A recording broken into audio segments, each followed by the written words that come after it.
Shalom, brothers and sisters. Thank you for being here today. And we're going to continue with Genesis chapter 13. And Abram went up from Mitzrayim into the south, he and his wife, and all that he had, and Lot with him. And Abram was very rich in livestock and silver and gold. And he went on his journey from the south as far as Bethel, to the place where his tent had been at the beginning between Bethel and Ai, to the place of the slaughter place which he had made there at first. And there Abram called on the name of Yahuwah.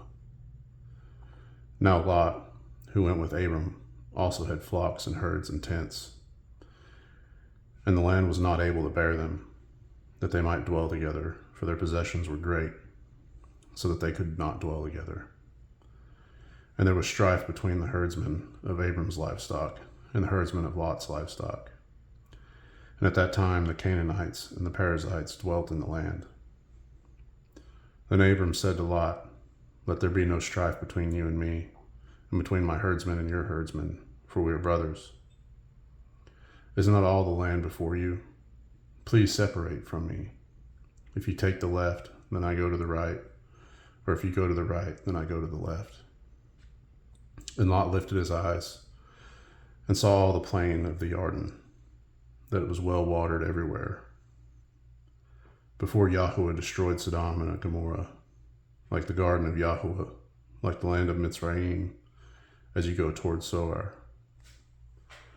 So Lot chose for himself all the plain of the Jordan, and Lot moved east. Thus they separated from each other, Abram dwelling in the land of Canaan, and Lot dwelling in the cities of the plain, and pitched his tent as far as Sodom. But the men of Sodom were evil, and sinned before Yahuwah exceedingly so. And after Lot had separated from him, Yahuwah said to Abram, "Now lift up your eyes, and look from the place where you are, northward, and southward, and eastward, and westward. For all the land which you see I shall give to you, and your seed forever. And I shall make your seed as the dust of the earth, so that if a man could count the dust of the earth, then your seed also could be counted. Arise, walk in the land through its length and its width, for I give it to you." So Abram moved his tent, and went and dwelt by the terebinth trees of Mamre, which are in Hebron, and built a slaughter place there to Yahuwah. Chapter 14. And it came to be in the days of Amraphel, sovereign of Shinar, Arioch, sovereign of Elasar, Kedorla, Omer, sovereign of Elam, and Tidal, sovereign of Goim, that they fought against Bera, sovereign of Sodom, Bersha, sovereign of Gomorrah, Shinab, sovereign of Admah, Shemeber, sovereign of Seboim, and sovereign of Bela, that is Zoar. All these joined together in the valley of Siddim, that is the Salt Sea. 12 years they served Kedorlaomer, and in the 13th year they rebelled. In the 14th year Kedorlaomer and the sovereigns that were with him came and struck the Rephaim, and Ashtaroth, Karnaim, and the Zuzim in Ham, and the Emites in Shaweh, Kirathim, and the Horites in their mountain of Seir, as far as El Paran, which is by the wilderness. And they turned back and came to Mishphat, that is Kadesh, and struck all the country for the Amalekites, and also the Amorites who dwelt in Hatzatan Tamar. And the sovereign of Sodom, and the sovereign of Gomorrah, and the sovereign of Admah, and the sovereign of Seboim, and the sovereign of Bela, that is Zoar, went out and joined together in battle in the valley of Siddim against Kedorlaomer, sovereign of Elam, and Tidal, sovereign of Goim. Amraphel, sovereign of Shinar, Arioch, sovereign of Elasar, 4 sovereigns against 5. And the valley of Siddim had many tar pits, and the sovereigns of Sodom and Gomorrah fled and fell there, and the remainder fled to the mountains. And they took all the goods of Sodom and Gomorrah, and all their food, and went away.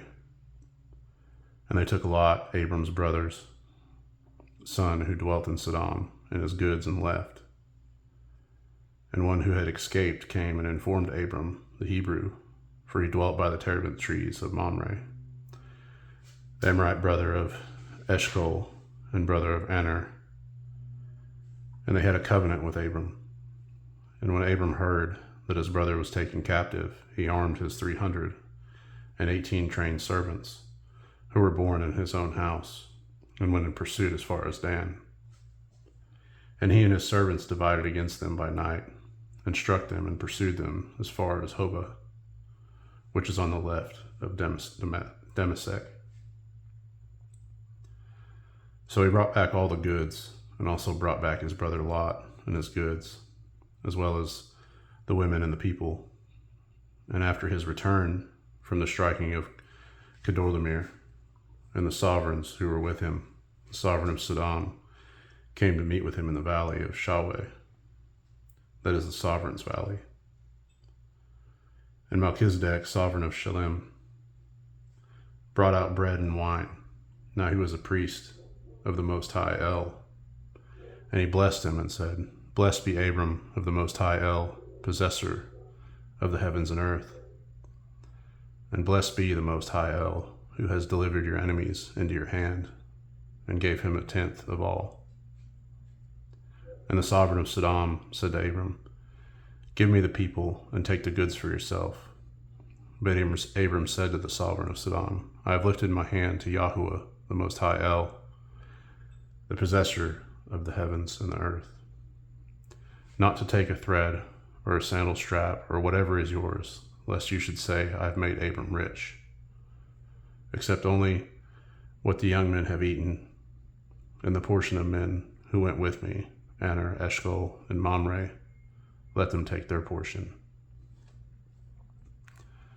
Chapter 15. After these events, the word of Yahuwah came to Abram in a vision, saying, Do not be afraid, Abram. I am your shield. Your reward is exceedingly great. And Abram said, Master Yahuwah, what would you give me, seeing I go childless? And the heir of my house is Eliezer of Damasek. And Abram said, See, you have given me no seed, and see, one born of my house is my heir. And see, the word of Yahuwah came to him, saying, This one is not your heir, but he who comes from your own body is your heir. And he brought him outside and said, Look now toward the heavens and count the stars, if you are able to count them. And he said to him, So are your seed. And he believed in Yahuwah, and he reckoned it to him for righteousness. And he said to him, I am Yahuwah, who brought you out of Ur-Kasdim, to give you this land to inherit it. And he said, Master Yahuwah, whereby do I know that I possess it? And he said to him, Bring me a 3-year-old heifer, and a 3-year-old female goat, and a 3-year-old ram, and a turtle dove, and a young pigeon. And he took all of these to him, and cut them in the middle, and placed each half opposite the other. But he did not cut the birds. And the birds of prey came down on the carcasses, and Abram drove them away. And it came to be, when the sun was going down, and a deep sleep fell upon Abram, that see, a frightening great darkness fell upon him. And he said to Abram, Know for certain that your seed are to be sojourners in the land that is not theirs, and shall serve them, and they shall afflict them 400 years. But the nation whom they serve I am going to judge, and afterward let them come out with great possessions. Now as for you, you are to go to your fathers in peace. You are to be buried at a good old age. Then in the 4th generation they shall return here, for the crookedness of the Amorites is not yet complete. And it came to be, when the sun went down and it was dark, the sea a smoking oven and a burning torch passing between those pieces. On the same day Yahweh made a covenant with Abram, saying, I have given this land to your seed, from the river of Mitzrayim to the great river, the river Euphrates, with the Canaanite and the Kenizzite and the Cadmonite and the Hittite and the Perizzite and the Rephaim and the Amorite and the Canaanite and the Girgashite and the Jebusite.